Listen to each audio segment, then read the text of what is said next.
বাড়তেই দুই বাংলায় দুর্যোগের পূর্বাভাস দিল আবহাওয়া দপ্তর। আজ থেকে আগামী শনিবার পর্যন্ত পশ্চিমবঙ্গ সহ বাংলাদেশের বিভিন্ন জেলায় বজ্র বিদ্যুৎ সহ ঝড় বৃষ্টির সতর্কবার্তা জারি করল আবহাওয়া দপ্তর। বাকি জেলাগুলিতে রবিবার পর্যন্ত চলবে প্রচণ্ড তাপপ্রবাহ। ঘূর্ণিঝড় মোকার ছেড়ে যাওয়া জলীয় বাষ্পের জেরে সোমবার থেকেই ঝড় বৃষ্টি শুরু হয়েছে কলকাতা সহ উত্তর এবং দক্ষিণবঙ্গের বিভিন্ন জেলায়। আলিপুর আবহাওয়া দপ্তর জানিয়েছে, আজও সন্ধ্যের পর মাঝারি বৃষ্টি সাথে ঝোড়ো হাওয়ার দাপট থাকবে।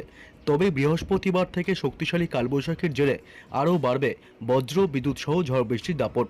50 থেকে 60 কিলোমিটার বেগে চলতে পারে ঝোড়ো হাওয়া। পাশাপাশি উত্তরবঙ্গের 3টি জেলায় রয়েছে কালবৈশাখী ঝড়ের সাথে শিলাবৃষ্টির সম্ভাবনা। আবহাওয়া দপ্তর জানিয়েছে, একটানা ঝড় বৃষ্টির কারণে রাজ্যে কমবে তাপমাত্রা। এর জেরে অস্বস্তিকর গুমোট গরম থেকে মিলবে স্বস্তি। তবে আজ পশ্চিমবঙ্গ সহ বাংলাদেশের কোন কোন জেলাগুলিতে রয়েছে বজ্র বিদ্যুৎ সহ ঝড় বৃষ্টির সতর্কবার্তা, আগামীকাল থেকে কোন কোন জেলাগুলিতে বাড়বে ঝড় বৃষ্টি, শনিবার পর্যন্ত পশ্চিমবঙ্গের কোন কোন জেলাগুলিতে চলবে বজ্র বিদ্যুৎ সহ ঝড় বৃষ্টি, কোন কোন জেলাগুলিতে প্রচণ্ড তাপপ্রবাহের সতর্কবার্তা দিল আবহাওয়া দপ্তর, এই সবই বিস্তারিত জানিয়ে দেব এই খবরে। বিস্তারিত জানতে খবরটি অবশ্যই শেষ পর্যন্ত দেখবেন। আর সবার আগে সবার প্রথম